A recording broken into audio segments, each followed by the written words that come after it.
Aquí reposan los restos de un buen amigo, un alto militar norteamericano cuya identidad no debo revelar, al menos por el momento.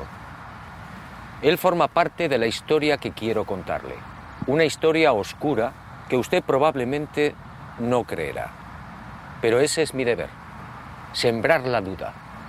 Sígame y descubra una historia que jamás fue contada.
Siempre estuvo ahí. El hombre primitivo alzó también la vista hacia ella y sintió curiosidad.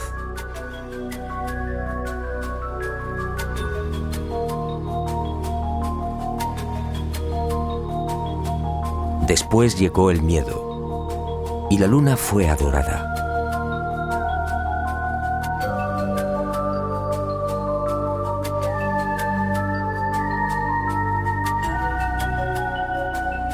Más adelante los seres humanos la convirtieron en un sueño, a veces bello, a veces terrorífico. Y el satélite natural de la Tierra se convirtió en emblema de lo utópico, de lo inalcanzable.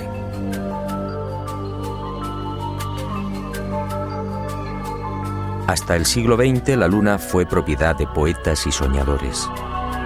Algunos más audaces llegaron incluso a describirla.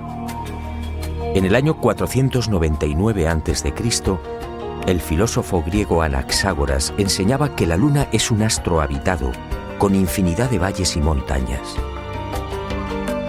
Y otro tanto pensaba Demócrito, el creador de la teoría atómica, nacido también en el siglo V a.C. Pitágoras creía igualmente en una luna viva y habitada.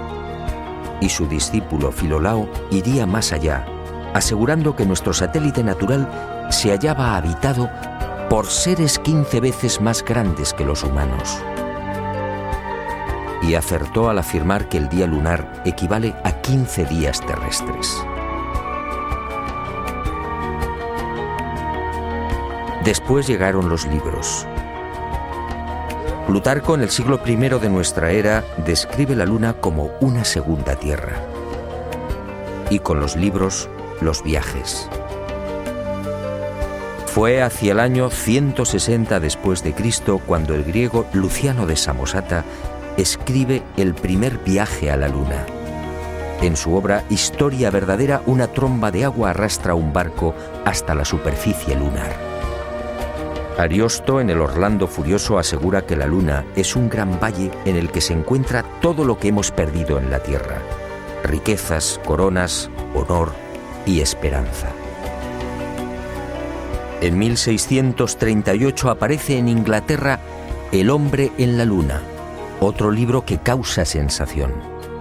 Su autor, el obispo Francis Godwin, envía a la Luna al aventurero español Domingo González, con la ayuda de una pareja de gansos amaestrados. Fue con Galileo en el siglo XVII, cuando las viejas ideas de los griegos sobre la Luna empiezan a tomar consistencia. Galileo inventa el telescopio y queda asombrado al contemplar los cráteres y las grandes superficies oscuras que son identificadas con mares. En 1647, John Hevelius traza el primer mapa lunar y lo publica en su libro Selenografía, afirmando que la Luna estaba repleta de ciudades. Entusiasmado con estos descubrimientos, Cyrano de Bergerac publica en 1648 su célebre Viaje a la Luna, un libro asombroso en el que por primera vez se habla de cohetes. Cyrano describe 2 astronaves, una impulsada por la evaporización del rocío, la otra por un cohete de 3 fases. Sería este trabajo justamente el que serviría de inspiración a Julio Verne y a los padres de la astronáutica moderna. En 1671, Querubín de Orleans publica un segundo mapa lunar. El interés del público es tal que en 1865 se publican 6 libros sobre temas espaciales. El más conocido fue sin duda De la Tierra a la Luna, del genial Verne. Y en 1903, el ruso Tsiolkovsky proporciona las pautas que servirían de modelo a la cohetería del siglo XX.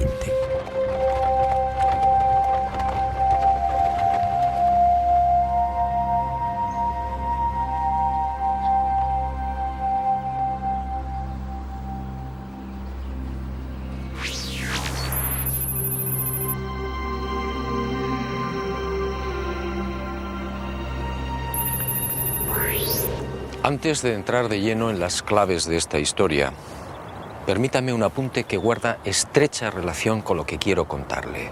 Sígame de nuevo y guárdelo en su memoria.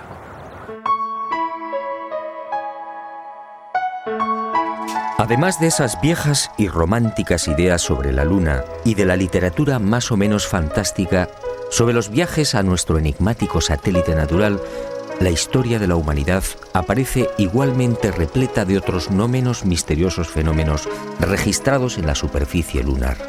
En el verano de 1178, al poco de ponerse el sol, un grupo de monjes de la Catedral de Canterbury observó en el filo de la Luna un formidable resplandor acompañado de gigantescas llamaradas. En 1789, el astrónomo Schroeder contempló atónito una enorme zona iluminada en la llamada región de los Alpes lunares. A lo largo de ese año, otros observadores dieron fe de la presencia en la superficie de la Luna de increíbles y desconcertantes luces que se movían entre mares y cráteres. En 1820, el también astrónomo François Arago publicó en los Anales de Química y Física el relato de otra asombrosa observación. Durante un eclipse, toda una formación de luces evolucionó sobre la Luna, manteniendo el orden de vuelo durante los virajes. En 1843, el mencionado astrónomo alemán Johann Schroeder asistió a otro fenómeno para el que tampoco se ha encontrado explicación. Al observar el cráter Linné en el Mar de la Tranquilidad, el científico comprobó algo desconcertante. El citado cráter de unos 7 kilómetros de diámetro cambiaba regularmente de forma. Poco después, para asombro de la comunidad científica, el cráter en cuestión desapareció por completo.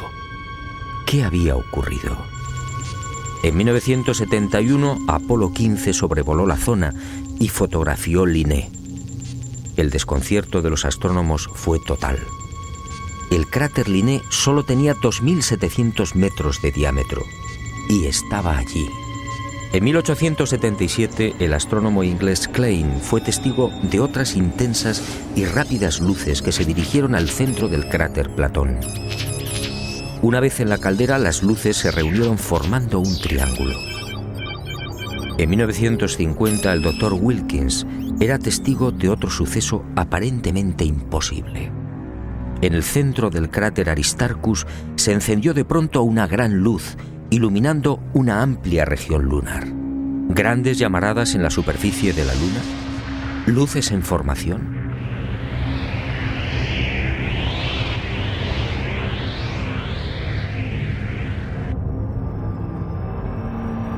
¿Qué estaba pasando en la Luna?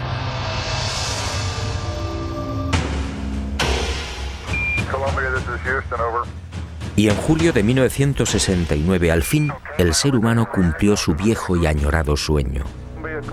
El Apolo 11 se posaba en el Mar de la Tranquilidad.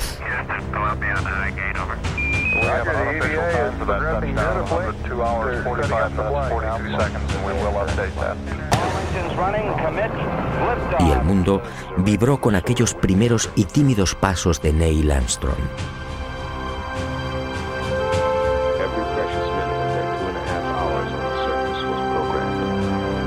Pero el mundo, una vez más, fue engañado.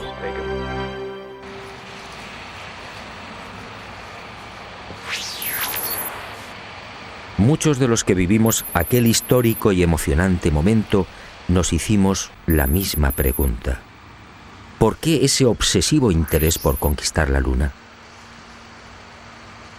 Fue el alto militar norteamericano al que me he referido y al que desde ahora llamaré Mirlo Rojo, quien años más tarde respondería con una información que me dejó perplejo.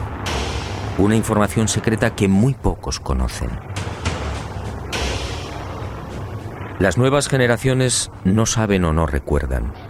A la Luna se fue a investigar, sí, y se ha dicho también que fue una cuestión de prestigio.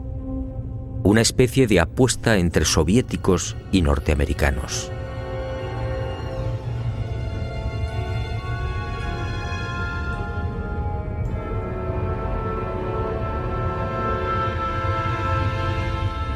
Pero hubo algo más.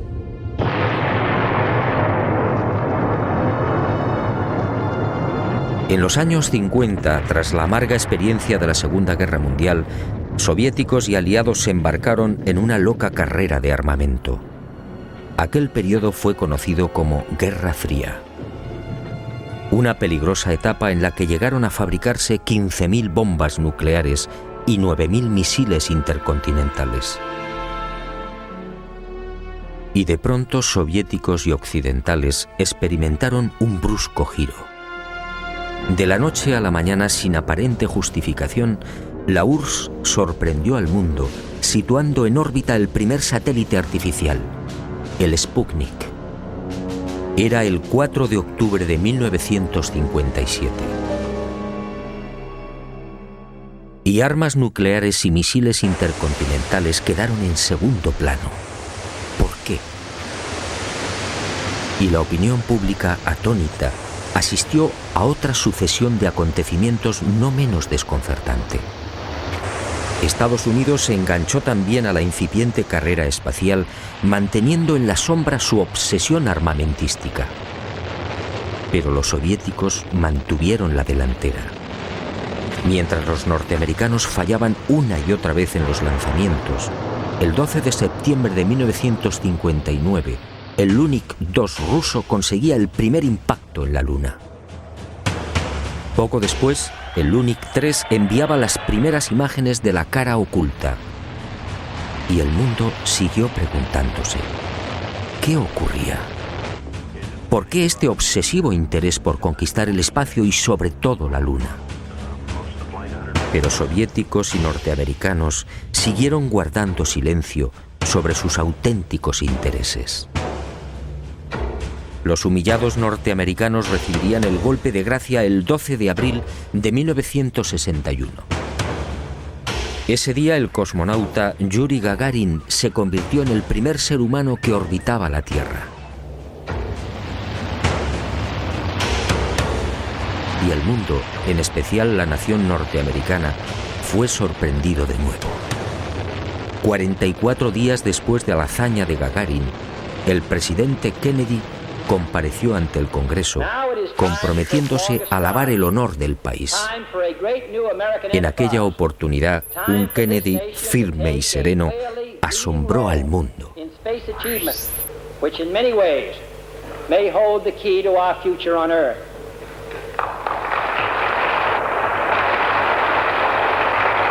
I therefore ask the Congress, above and beyond the increases I have earlier requested for space activities, to provide the funds which are needed to meet the following national goals. First, I believe that this nation should commit itself to achieving the goal, before this decade is out, of landing a man on the moon and returning him safely to the Earth. ¿A qué se debían estas extrañas prisas? ¿Qué estaba ocurriendo? Aparentemente las palabras de Kennedy obedecían a la necesidad de recuperar el prestigio y la hegemonía militar. Y era cierto en parte. La verdad era otra. La verdad llegaría años más tarde y de la mano de Mirlo Rojo. Él confió en mí y me hizo partícipe de su gran secreto. Un secreto tan espectacular como diabólico.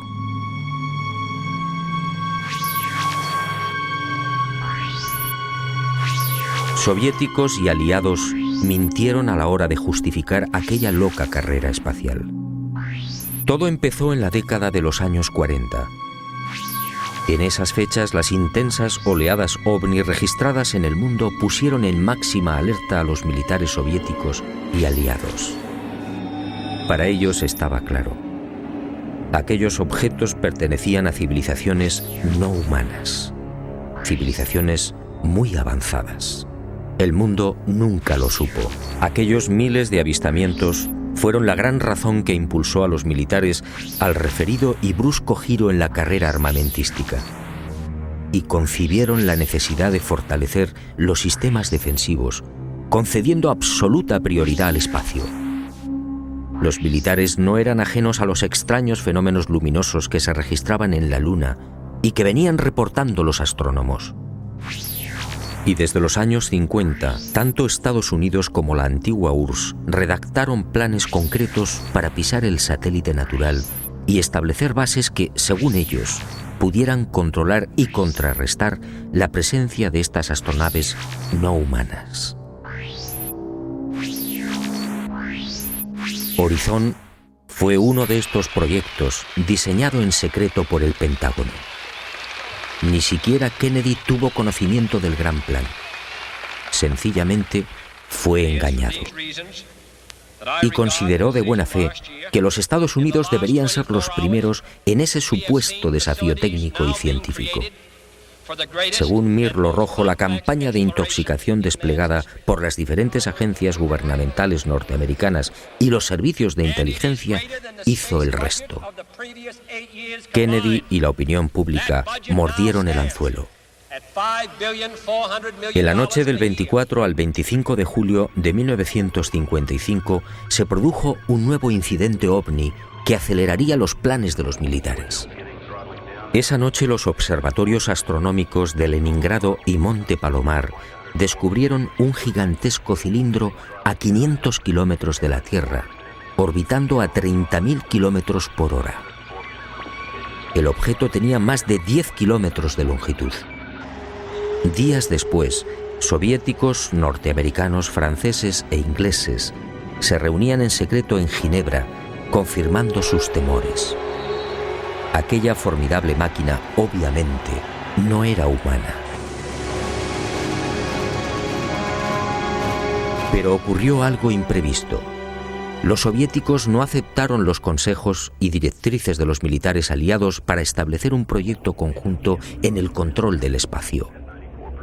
Y el 4 de octubre de 1957, ante la sorpresa del mundo y la irritación de los aliados, tomaron la delantera con el ya referido lanzamiento del Sputnik.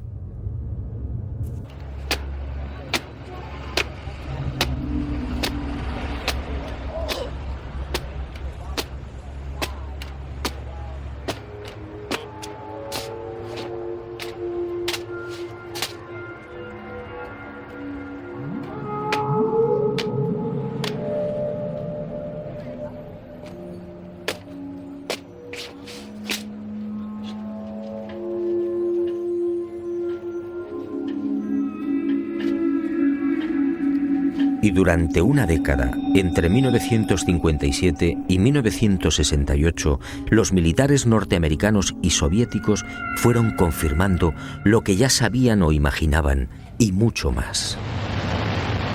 En ese periodo fueron lanzadas más de 20 sondas automáticas que se estrellaron en la Luna o alunizaron suavemente.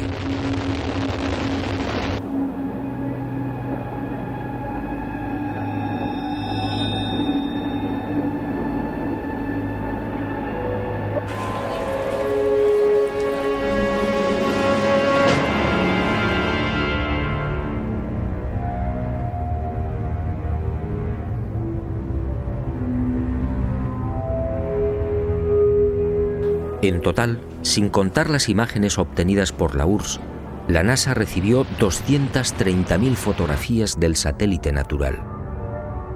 La Luna fue fotografiada en su totalidad y a muy diferentes alturas. Pero los militares que controlaban y controlan la Agencia Espacial Norteamericana no dieron a conocer muchas de esas imágenes. ¿Por qué? ¿Qué mostraban?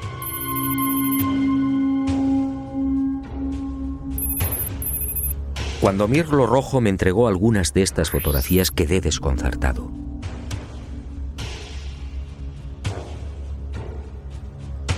Se trataba de imágenes altamente confidenciales, jamás divulgadas.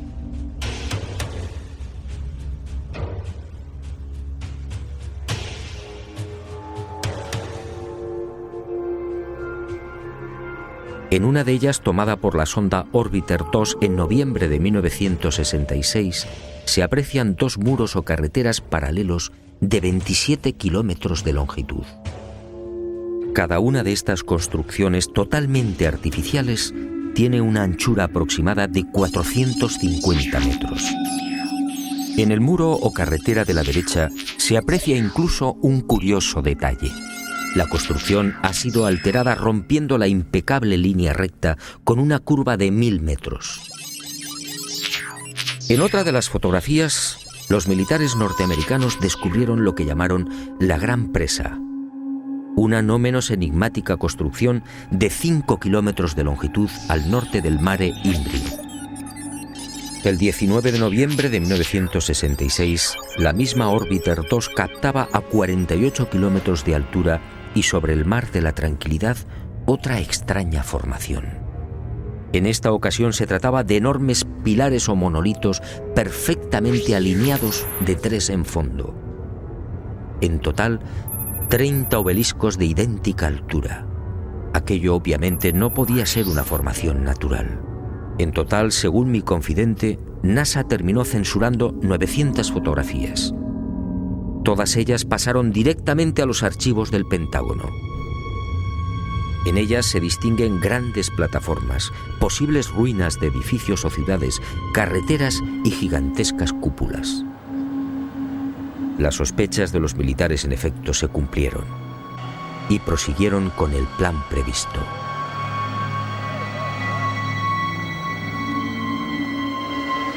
Civilinamente, los servicios de inteligencia militar norteamericanos se cubrieron las espaldas en previsión de una hipotética fuga de información. Para ello, utilizando a NASA como pantalla, propiciaron la redacción de un informe que los eximiera moral y jurídicamente de cualquier responsabilidad en caso de ocultamiento.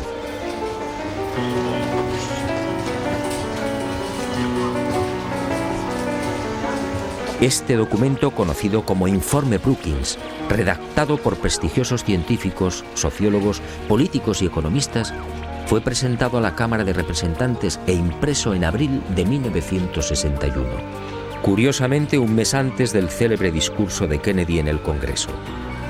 Es decir, cuando NASA, la gran tapadera de los militares, estaba a punto de recibir luz verde y los necesarios dineros para el proyecto Apolo. En este informe, además de reconocer que la vida extraterrestre es una posibilidad real, se aconseja a NASA que no difunda los posibles hallazgos que pueda encontrar en la carrera espacial.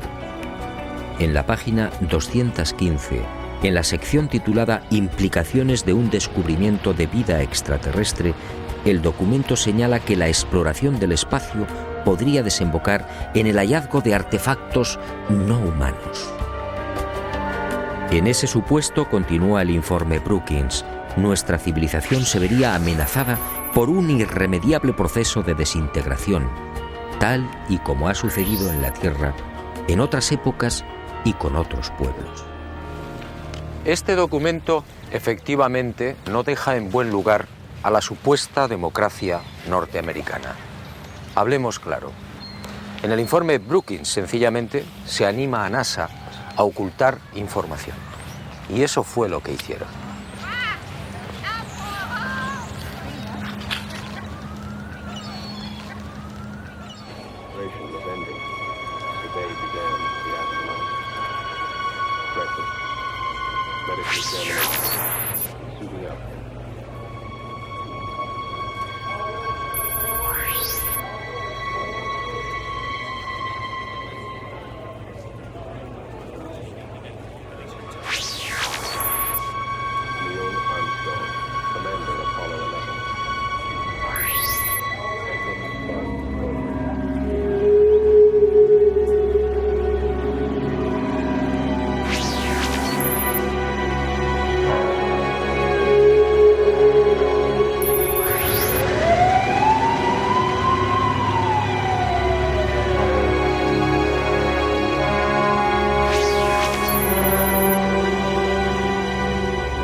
En el viaje de ida hacia la Luna, el Apolo 11 vivió una primera experiencia que también fue silenciada.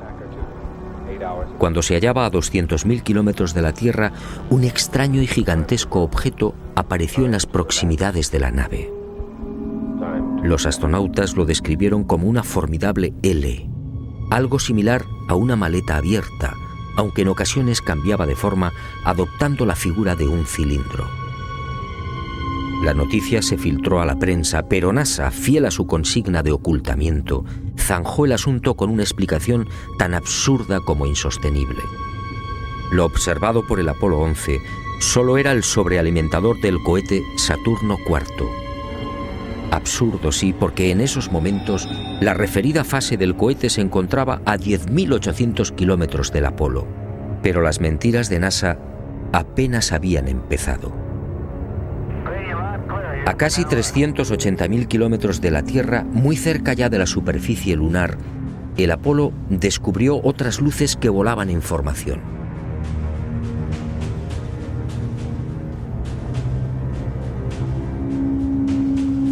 Según Mirlo Rojo, aquellas luces parecían esperar al Apolo 11.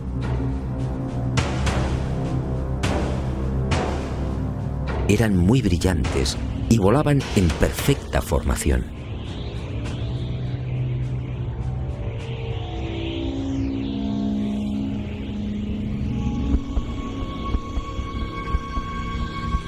Poco después se alejaron a gran velocidad, desapareciendo hacia la superficie de la Luna. Los astronautas tenían razón. Aquello parecía un recibimiento. Pero lo más espectacular estaba por llegar.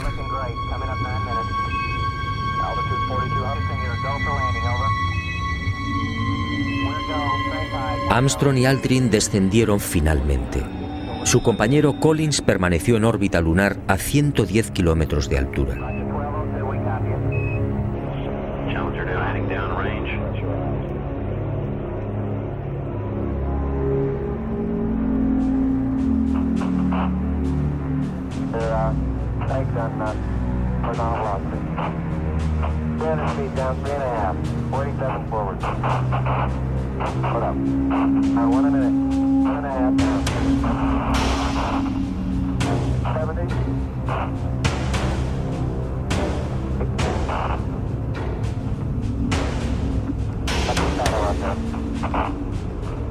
Down at 2.5.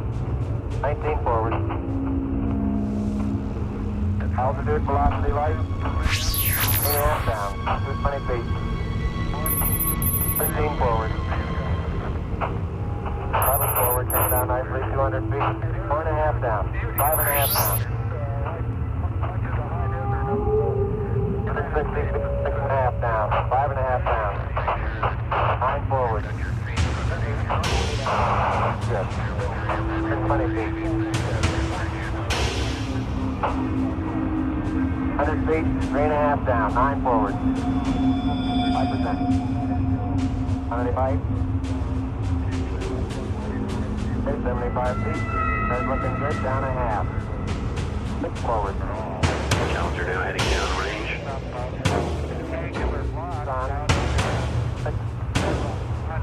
Y al poco de aquel histórico alunizaje, Armstrong y Aldrin volvieron a sobresaltarse. La frecuencia cardíaca se disparó hasta 150 y 160 latidos por minuto. Las palabras de Armstrong, atropelladas, dejaron perplejos a los técnicos de Houston.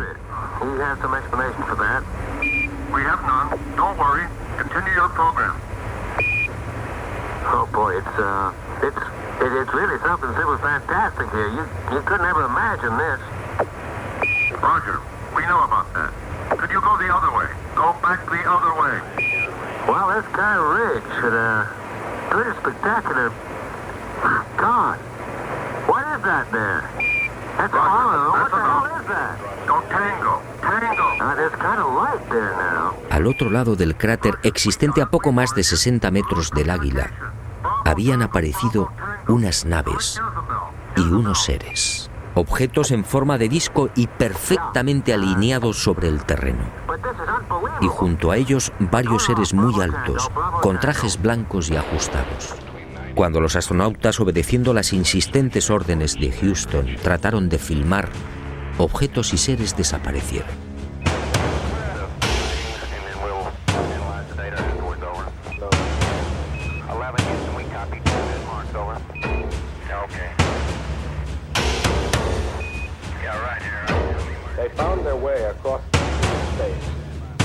Y llegó el momento culminante, el verdadero objetivo de Apolo 11, la secreta razón que impulsó a los militares a conquistar la Luna.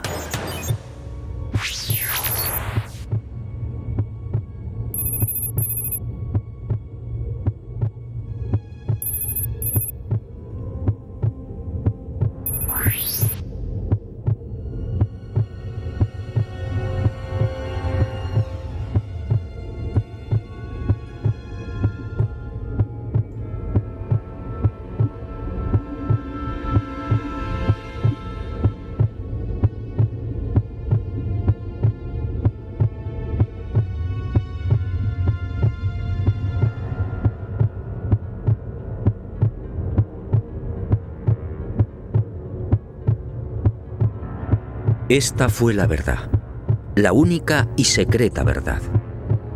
Aquel 21 de julio de 1969, Armstrong y Aldrin se alejaron escasos metros del módulo, filmando esta increíble construcción. Esta película de 14 minutos jamás fue difundida por NASA.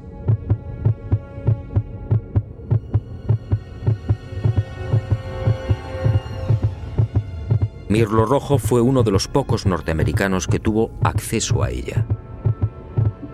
A escasos metros, sí, del Águila. Y no fue casualidad. Todo estaba minuciosamente programado.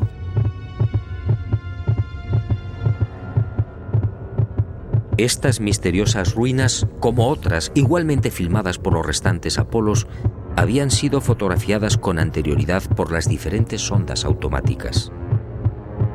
Una de ellas, la Surveyor 5, lanzada el 8 de septiembre de 1967, fue decisiva.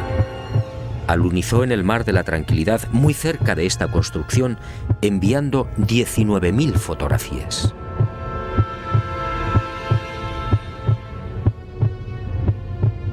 Edificios en ruinas. Edificios en la superficie de la Luna. Edificios aparentemente de una gran antigüedad. Pero, ¿quién los había levantado? Nosotros los humanos, obviamente no. Solo quedaba una respuesta. Esto era obra de una civilización no humana.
Los militares habían satisfecho la primera parte de su diabólico plan.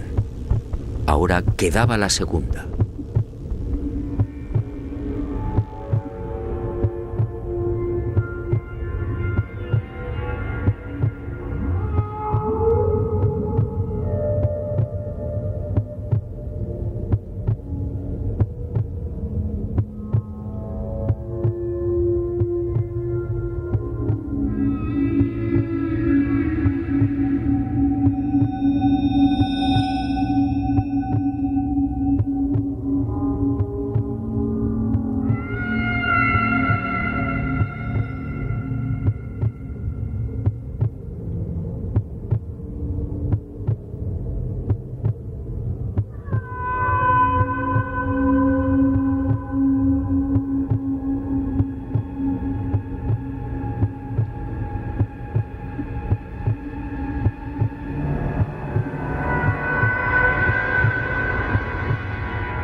Según mi confidente, los astronautas procedieron a lo programado.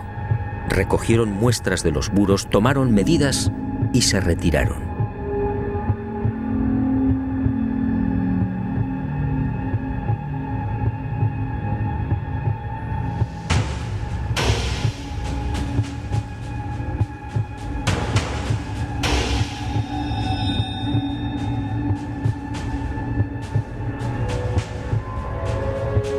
La insólita construcción, muy parecida a un hangar, medía 60 metros de longitud con una altura máxima en los muros de 9 metros.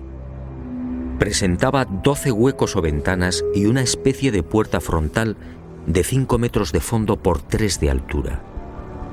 Según los análisis practicados en la Tierra, el material con el que había sido construido era similar al de la superficie lunar. Un 60% de los átomos era oxígeno, con un 0.01% del peso constituido por hidrógeno.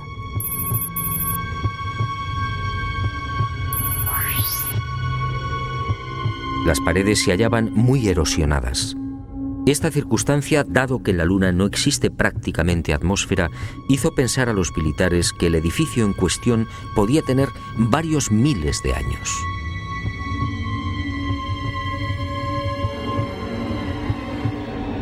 La secreta excursión de Armstrong y Aldrin a este hangar y naturalmente los 14 minutos de película jamás fueron difundidos por NASA. Oficialmente no existen. Pero poco faltó para que la increíble aventura se filtrara a la opinión pública. Todo se debió a un error de NASA que permitió la publicación en aquel 21 de julio de una escueta e incomprensible noticia. En un teletipo que dio la vuelta al mundo se afirmaba textualmente: el corazón del astronauta Neil Armstrong alcanzó las 160 pulsaciones por minuto al finalizar hoy su paseo lunar, mientras se hallaba trabajando en la dura operación del cargamento de muestras de rocas y suelo lunar. El hecho pasó prácticamente desapercibido, pero algunos con toda razón se preguntaron: ¿Cómo era posible que Armstrong sufriera semejante aceleración cardíaca en el más que inofensivo y cómodo transporte de rocas lunares? En el delicado descenso del Águila, la frecuencia cardíaca de Armstrong llegó a 156 pulsaciones por minuto. Ahí sí estaba justificada la fuerte alteración del astronauta. En la carga de rocas, en cambio, no tenía sentido. Armstrong, de 39 años de edad, había llevado a cabo 78 misiones de combate en Corea. Había volado más de 200 modelos de aviones y tenía fama por su extraordinaria frialdad y nervios de acero. ¿Por qué iba a experimentar hasta 160 pulsaciones en la recogida de muestras lunares? La absurda noticia divulgada por Charles Berry, médico de los astronautas, no tuvo en cuenta además otro pequeño gran detalle que invalidó la forzada explicación oficial. Durante las 3 horas que duró el paseo lunar, Armstrong y Aldrin recogieron un total de 25 kilos de rocas. Dado que en la superficie de la Luna existe una gravedad 6 veces menor que la de la Tierra, el peso real de las rocas fue de 4 kilos. 4 kilos repartidos entre 2 astronautas y en diferentes momentos de la excursión lunar. La versión de NASA efectivamente no era creíble.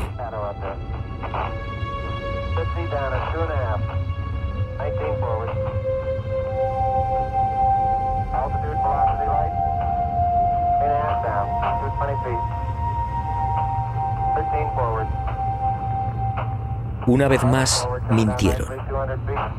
No fue el insignificante peso de las rocas lo que precipitó el corazón de Armstrong.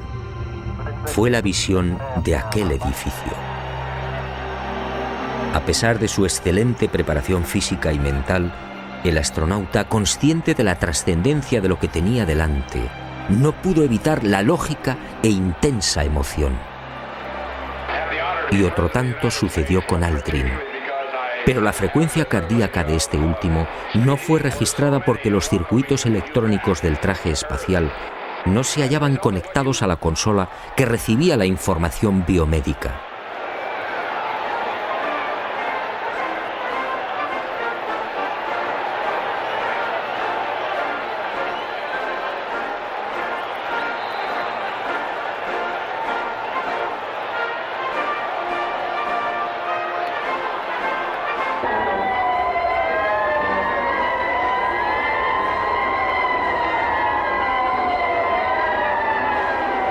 Los hombres del planeta Tierra posaron aquí su pie por primera vez. Julio de 1969. Hemos venido en son de paz, en nombre de toda la humanidad. Así reza el texto de la placa dejada por Apolo 11 en una de las patas del Águila, el módulo lunar que supuestamente todavía sigue en la Luna. ¿En son de paz? Nueva mentira de NASA y de sus propietarios, los militares norteamericanos.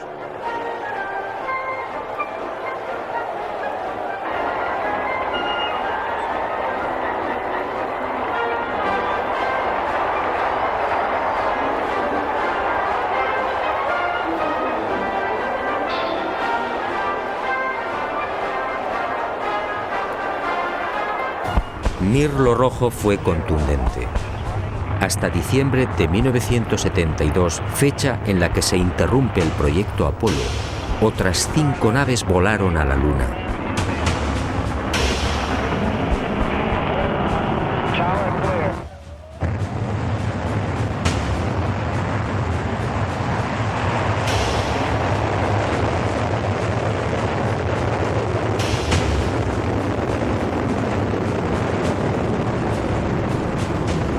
Y volvieron a filmar construcciones. Después, esas edificaciones fueron bombardeadas y destruidas. Y existe la fundada sospecha de que Estados Unidos utilizó armas tácticas nucleares contaminando la Luna.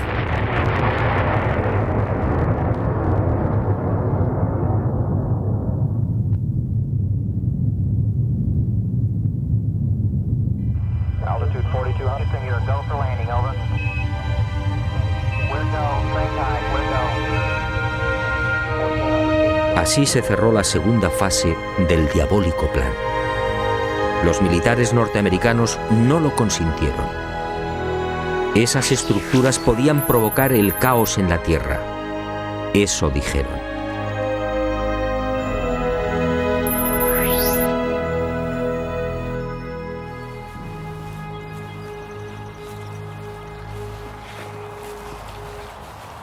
Sí, amigo, en los restantes Apolos sucedieron muchas cosas, cosas extrañas y secretas.